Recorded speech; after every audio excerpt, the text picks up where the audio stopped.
नमस्कार। आज हम एक ऐसी क्रांति की बात करने वाले हैं जिसकी शुरुआत तो रेत के एक कण से होती है, लेकिन जो भारत के टेक्नोलॉजी के भविष्य को पूरी तरह से बदलने की ताकत रखती है। ये कहानी एक बहुत छोटी सी चीज की है, पर इसके मायने बहुत बड़े हैं। चलिए एक सवाल से शुरू करते हैं। 21वीं सदी में सबसे कीमती चीज क्या है? अब जाहिर है दिमाग में सोना, तेल या जमीन जायदाद जैसी चीजें ही आती हैं, है ना? लेकिन क्या होगा अगर मैं कहूं कि 21वीं सदी की सबसे कीमती चीज इनमें से कुछ भी नहीं है? असल में आज हमारी पूरी डिजिटल दुनिया की बुनियाद एक बहुत ही छोटी सी चीज पर टिकी है, और वो है एक सेमीकंडक्टर चिप। सोचिए, यही वो चीज़ है जो हमारे स्मार्टफोन से लेकर एआई और तो और देश की सुरक्षा तक हर चीज़ को पावर दे रही है। बस एक पल के लिए सोचकर देखिए, अगर एक दिन ये सारी चिप्स काम करना बंद कर दें तो बैंकिंग सिस्टम ठप, कम्युनिकेशन खत्म, हमारी गाड़ियां, फोन सब बंद। सच कहूं तो हमारी दुनिया ही थम जाएगी। दांव पर असल में इतना कुछ लगा है। ये हमारी मॉडर्न दुनिया की एक तरह से अदृश्य रीढ़ की हड्डी हैं। और यहीं पर दुनिया की सबसे बड़ी कमजोरी सामने आती है। जरा इस चार्ट पर एक नजर डालिए। दुनिया की 90% से ज्यादा सबसे एडवांस चिप्स सिर्फ एक जगह बनती हैं, और वो है ताइवान।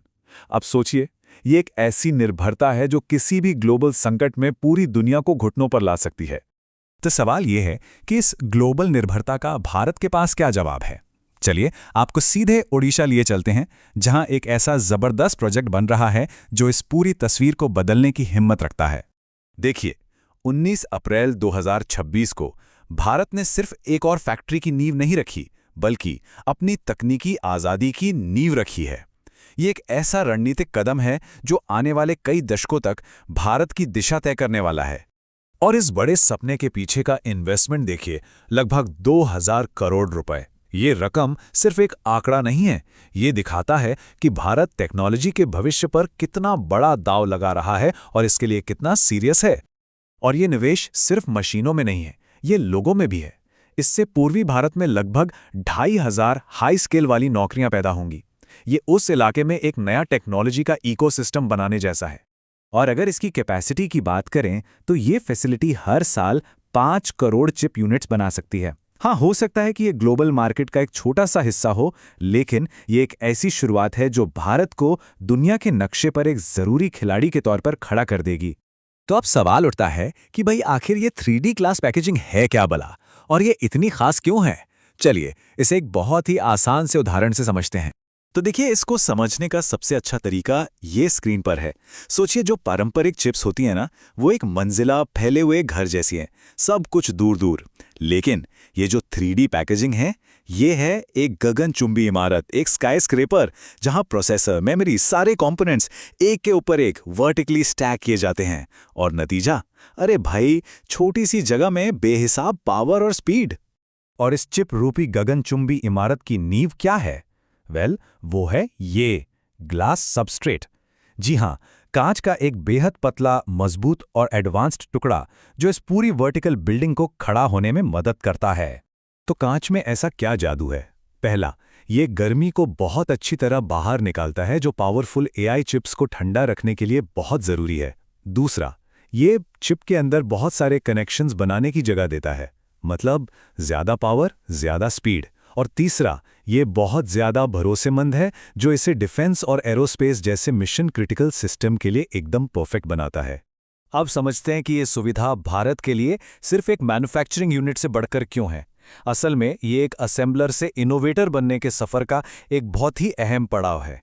ये स्लाइड भारत की यात्रा को एकदम साफ दिखाती है। अतीत में क्या था? हम विदेशों से आए पुर्जों को सिर्फ जोड़ने का काम करते थे। लेकिन भविष्य इनोवेशन का है, मतलब अपनी जमीन पर स्क्रैच से, अपनी टेक्नोलॉजी से एडवांस्ड कंपोनेंट्स बनाना। और इनोवेशन का सबसे बड़ा सबूत क्या है? ये नंबर। इस फैसिलिटी में इस्तेमाल हो रही कोर टेक्नोलॉजी 100 से ज्यादा ग्लोबल पेटेंट से सुरक्षित है।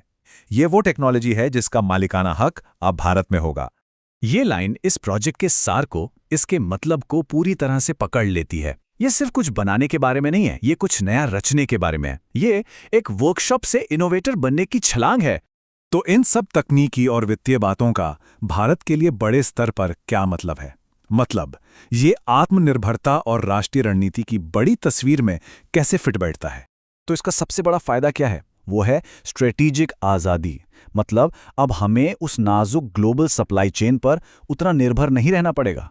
हमारे डिफेंस, टेलीकॉम, एआई जैसे जितने भी ज़रूरी सेक्टर्स हैं, उनके लिए चिप्स की सप्लाई अब सुरक्षित रहेगी।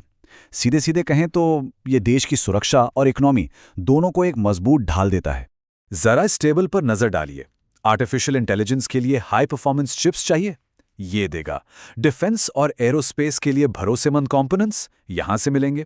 5G नेटवर्क की रीढ़ की हड्डी यहीं बनेगी।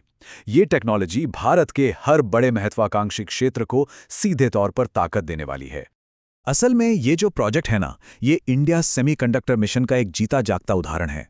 ये उस राष्ट्रीय रणनीति को जमीन पर उतारता है जिसका एक ही लक्ष्य है, भारत को टेक्नोलॉजी के एक बड़े कंज्यूमर से एक अहम प्रोड्यूसर बनाना। तो अंत में ये सवाल हमारे सामने है। ये फैसिलिटी इस बात का सबूत है कि भारत अब सिर्फ भविष्य का इंतजार नहीं कर रहा, बल्कि उसे अपने हाथों से गढ़ रहा है। ये एक नए अध्याय की शुरुआत है और अब देखना ये होगा कि भारत इस मौके का इस्तेमाल कैसे करता है।